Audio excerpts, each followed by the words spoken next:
What's up, guys? Welcome to the channel. I'm Salty Slaggy. Thanks for tuning in today. Now, you probably clicked on the video going, Warzone 2.0 gets slower. Why? Well, it's because they changed a lot of the gameplay aspects and mechanics that are in Warzone from the original Warzone into the new one, which we'll get into a little later in the video. And Warzone 2.0 is taking a more of a slower tactical approach to how you engage with the game mode overall. And after watching a lot of the streamers and the big boys that were there to, basically nut over this game, I've come to the conclusion that it's not actually necessarily a bad thing for, I would say, casual players, but for you sweaty tryhards out there that like that fast-paced gameplay, you better forget it because it's going. So this is the new map for Call of Duty Warzone 2.0 Al Mazrah. It's bigger than the previous one, which I think is the reason why people are not liking what they're playing currently. This is where the argument comes across: the bigger things are, the better they are. That is not always the case. That is why there's a lot of dead air in between battles in Battlefield 2042, and it will be the same here. There'll be a lot of nothing going on space. And that is one of the main reasons they probably implemented AI to fill up that dead space, so you've got these objectives to do. But when it comes to PvP players in general, I've noticed that they don't give a shit about PvE. It's always about the PvP experience, always. So with the AI, you don't even have to engage them, you can just move on. And I feel like a lot of players will be doing that. They seem to all be pushing for the same kind of concept, probably looking at other games like Escape from Tarkov and Hunt Showdown as they do the PvPvE. And the big companies want a piece of that action as well. All the environments, locations look okay in a Call of Duty. It just looks like Call of Duty every time I look at it. The engine doesn't look any different. In fairness, the engine actually looks tired. And there seems to be callbacks from previous Call of Duties as well within this game mode when it comes to the locations. Starting off with some of the changes, the closing circle will be changing. It will be splitting into 3, sometimes 4, so multiple squads could be fighting in different sections of the map, and then once they complete that engagement, it will push the players further into like a merging one circle. They describe it as like little mini battle royales going on within the map. And moving on, not only will you be utilizing the new swimming mechanic, there will also be a dozen or so unique vehicles that you'll be able to use. Vehicles such as UTV, light tank, heavy chopper, tactical vehicle, rigid inflatable boat, which will actually come with fuel and will run out of fuel. So there are gas stations situated throughout the map, so you'll have to refuel your vehicles. You can find gas canisters to refill them, so you've got fuel for your vehicle.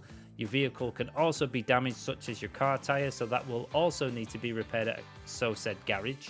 And also on top of that, they want to utilize players' map knowledge by having certain things such as medical cabinets within toilets, and they'll always be in the same locations every time. So the more you know the map, the more you know where certain items will be if you need them. There's also been an overhaul of actual player movement, so you can slide or dolphin dive to the floor, providing more ways to hurl yourself into an engagement for vertical movements. You can utilize the ledge hang, so you can hang from ledges, allowing more freedom. Plus you can aim doing that as well. Same with ladders. So it's kind of giving you a better form of situational awareness, so you can still scan the environment as you're moving around. When it comes to the shop, the buy station will allow you to buy back squad mates, purchase gear like gas mask, kill streaks and armor, and buy and upgrade weapons. There will not be any loadout drops in this game. You'll have to buy your weapons at the buy stations, and they are hefty in price. So it states that custom weapons are constructed in the gunsmith and then bought here at the buy station. They take up your weapon slots. Tacticals and lethals are very common ground loot. Perks will not be available in Call of Duty Warzone 2.0 at launch.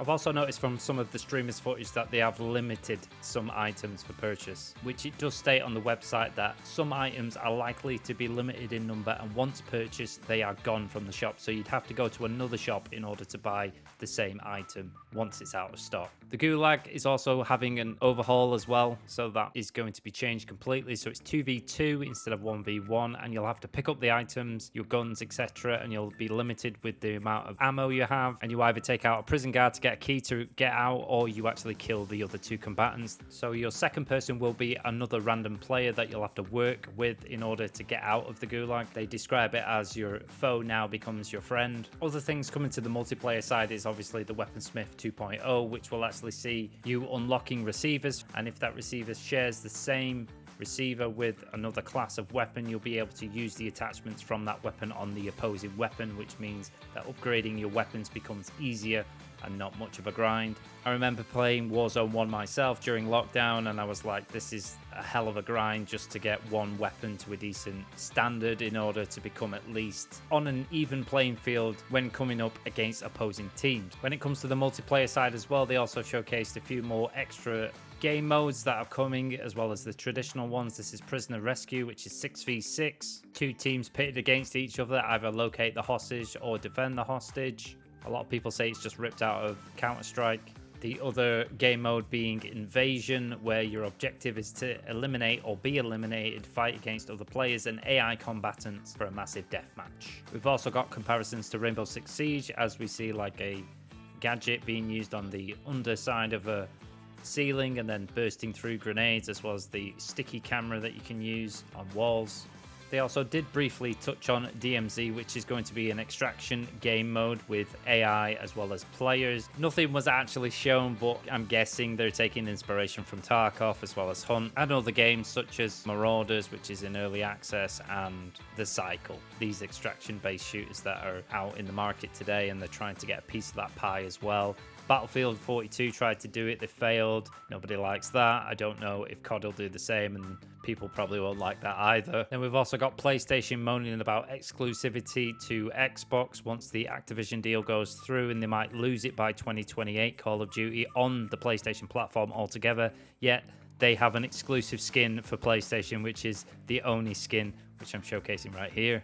PlayStation not surprising anybody at all with their double standards. Bear in mind, this can only be obtained by pre-ordering digitally through the PlayStation Store. Then lastly, we have the Cinder Weapon Vault, which you'll only be able to have access to if you spend at least about $100 or £100 on the game itself, just to get all these different forms of attachments with this kind of colorway, I believe, and many other colorways. Just fuck off. Just ripping people off for the sake of ripping people off. They're just greedy as fuck.